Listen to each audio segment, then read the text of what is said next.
श्री भगवान जी कहते हैं, पार्वती अब 13वें अध्याय की महिमा का वर्णन सुनो। उसको सुनने से तुम बहुत प्रसन्न हो जाओगी। दक्षिण दिशा में तुंगभद्रा नाम की एक बहुत बड़ी नदी है। उसके किनारे हरिहरपुर नामक रमणीय नगर बसा हुआ है। वहाँ हरिहर नाम से साक्षात भगवान शिव जी विराजमान है, जिसके दर्शन मात्र से परम कल्याण की प्राप्ति होती है। हरिहरपुर में हरि दीक्षित नामक एक श्रोत्रिय ब्राह्मण रहते हैं, जो तपस्या और स्वाध्याय से संगलन तथा वेदों के परम विद्वान थे। उनकी स्त्री थी, जिसे लोग दुराचार कहकर पुकारते थे। इस नाम के अनुसार ही उसके कर्म भी थे। वह सदा पति को अपशब्द कहती थी। उसने कभी भी उनके साथ शयन नहीं किया। पति से संबंध रखने वाले जितने लोग घर पर आते, उन सबको डांट फटकार के भगा देती थी और स्वयं वे भिचारियों के साथ रमन किया करती थी। एक दिन नगर को इधर उधर आते जाते हुए लोगों ने देखा। उसने निर्जन तथा दुर्गम वन में अपने लिए संकेत स्थान बना लिया। एक समय रात में किसी कामी को ना पाकर वह घर के किवाड़ खोलकर नगर से बाहर संकेत स्थान पर चली गई। वह काम के वशीभूत होकर एक एक कुंज में तथा प्रत्येक वृक्ष के नीचे जाकर किसी प्रियतम की खोज करने लगी, किंतु उन सभी स्थानों पर उसका परिश्रम व्यर्थ रहा। उसे प्रियतम का दर्शन नहीं हुआ। तब उस वन में नाना प्रकार की बातें कहकर विलाप करने लगी। चारों दिशाओं में घूम घूम कर विलाप करती हुई उस स्त्री की आवाज सुनकर कोई सोया नहीं।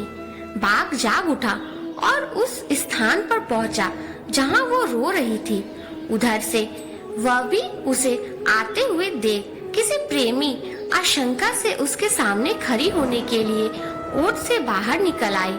उस समय व्याध ने आकर उसे नाखूनों के प्रहार से पृथ्वी पर गिरा दिया।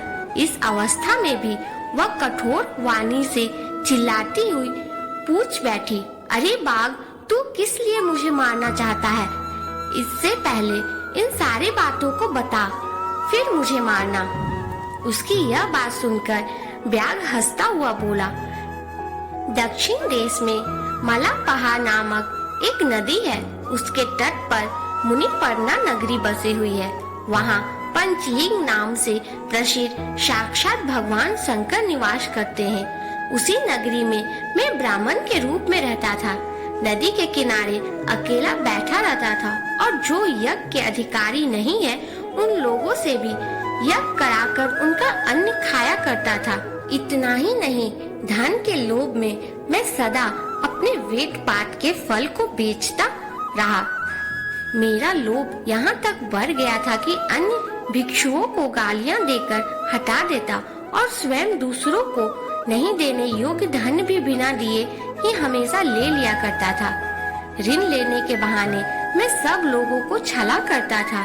समय व्यतीत होने पर मैं बूढ़ा हो गया। मेरे बाल सफेद हो गए, आँखों से सूझता न था और मुंह के सारे दांत गिर गए।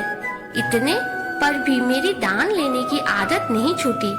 पर्व आने पर दान के लोभ में मैं हाथ में कुछ लिए तीर्थ के समीप चला जाता था। तब भी जब मेरे सारे अंग शिथिल हो गए, जब एक बार मैं कुछ धूर्त ब्राह्मणों के घर पर मांगने खाने के लिए गया, उसी समय मेरे पैर में कुत्ते ने काट लिया। तब मैं मूर्छित होकर क्षण भर में पृथ्वी पर गिर पड़ा। मेरे प्राण निकल गए। उसके बाद मैं इसी व्याघ योनि में उत्पन्न हुआ। तब से इस दुर्गम वन में मैं रहता हूँ तथा अपने पूर्व पापों को याद करके कभी घनिष्ठ महात्माएं, यति, साधु पुरुष तथा सती सावित्री स्त्रियों को नहीं खाता। पापी, दुराचारी तथा कुलटा स्त्रियों को ही मैं अपना भक्षक बनाता हूँ। अतः कुलटा होने के कारण तू अवश्य ही मेरा भोजन बनेगी। यह कहकर वह अपने कठोर नखों से उसके शरीर के टुकड़े टुकड़े कर रखा गया। इसके बाद यमराज के दूत उस पापिनी को संयमनी पुरी में ले गए। यहाँ यमराज की आज्ञा से उन्होंने अनेकों बार उस विष्ठा मूत्र और रक्त से भरे हुए भयानक कुंडों में गिराया। करोड़ों कल्पों तक उसमें रखने के बाद उसे वहां से लेकर जाकर 100 मानवरों तक रोवक नरक में रखा। फिर चारों ओर मुंह करके दिन भानों से रोती हुई उस पापिनी को वहां से खींचकर दहनान नामक नगर में गिराया। उस नरक में उस समय उसके केस खुले हुए थे और शरीर भयानक दिखाई देता। इस प्रकार घोर नरक यातना भोग चुके वह महापापिनी इस लोक में आकर चंडाल योनि में उत्पन्न हुई। चंडाल के घर में भी प्रतिदिन बढ़ती हुई वह पूर्ण जन्म के अभ्यास और पूर्वता पापों में वृत्त प्रवृत्त रही। फिर उसे कोढ़ और राज्य क्षमा का रोग हो गया। नेत्रों में पीड़ा होने लगी। फिर कुछ काल के पश्चाताप वो पुनः अपने निवास स्थान हरिहरपुर को गई, जहाँ भगवान शिव के अंतरपुर की स्वामिनी जम्बिका देवी विराजमान है। वहाँ उसने वासुदेव नामक एक पवित्र ब्राह्मण का दर्शन किया, जो निरंतर गीता के 13वें अध्याय का पाठ करता था। उसके मुख से गीता का पाठ सुनते ही वह चंडाल शरीर से मुक्त हो गई और दिव्य देह धारण करके स्वर्ग लोक में चली गई।